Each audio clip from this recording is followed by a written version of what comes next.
It's a crime so horrific it strains the bounds of a Hollywood slasher movie. But the person behind this gruesome act isn't a masked madman. Her name is Jodi Arias. And after 4 months on trial tonight, her fate now lies in the hands of a jury. She claims her motive for killing her boyfriend wasn't malice, it was self-defense. Now facing the death penalty, Arias waits as the final seconds of her roller coaster trial tick away.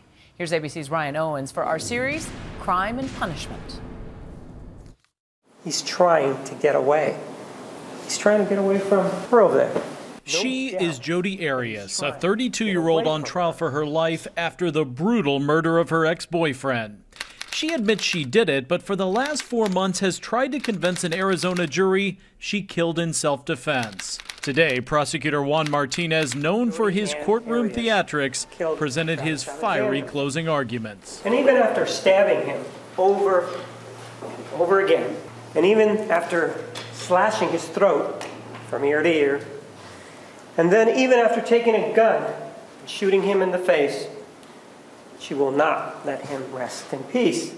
Martinez repeatedly called the admitted killer a liar. Absolutely, without a shadow of doubt, she's a liar.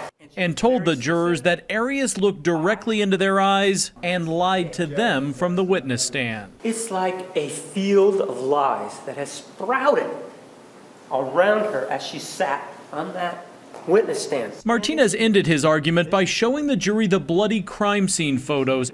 3 rows of Travis's family and friends shielded their eyes from what Jodi Arias admits she did to the 30-year-old Mormon businessman. She killed him 3 times over.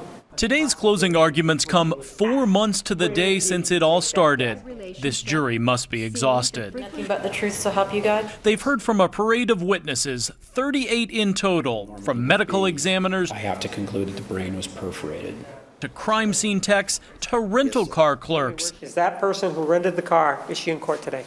Yes, sir. Way back in January, please be seated. It looked like the trial would be quick. This is not a case of who done it. The person who done it, the person who committed this killing, sits in court today. The veteran prosecutor whipping through his case in a matter of weeks. First taking the jury through a gruesome crime scene. There's different coloration on this shirt, but I don't know the cause. And a killing so heinous he believes Arias deserves the ultimate punishment, death. His throat was slit from ear to ear. Then graphic photos of a different kind. Nude snapshots of Jodi and Travis taken just hours before the killing on June 4th, 2008. And these photos inadvertently snapped during the killing itself.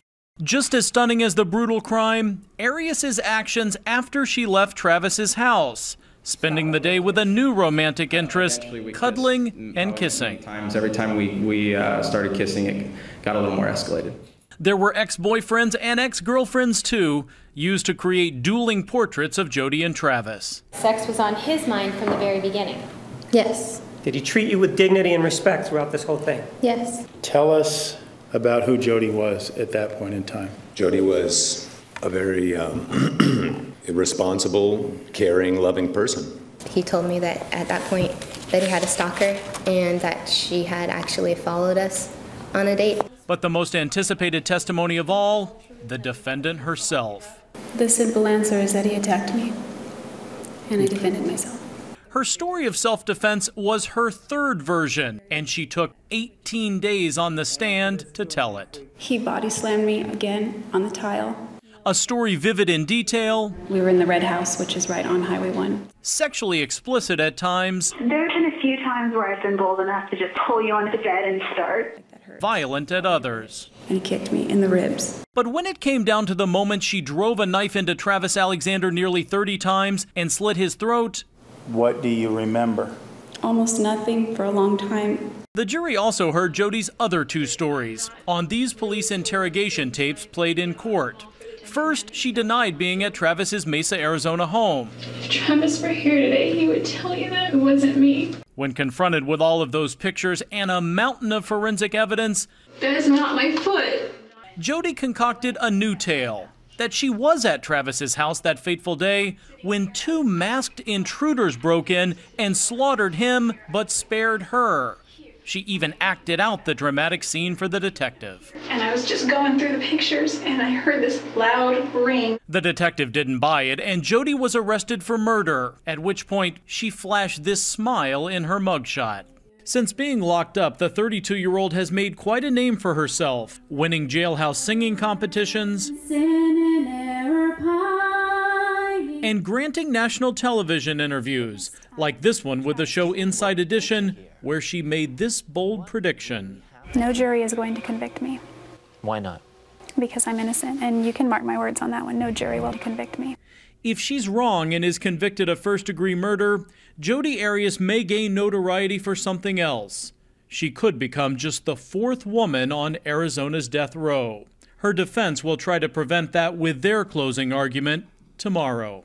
I'm Ryan Owens for Nightline in Phoenix.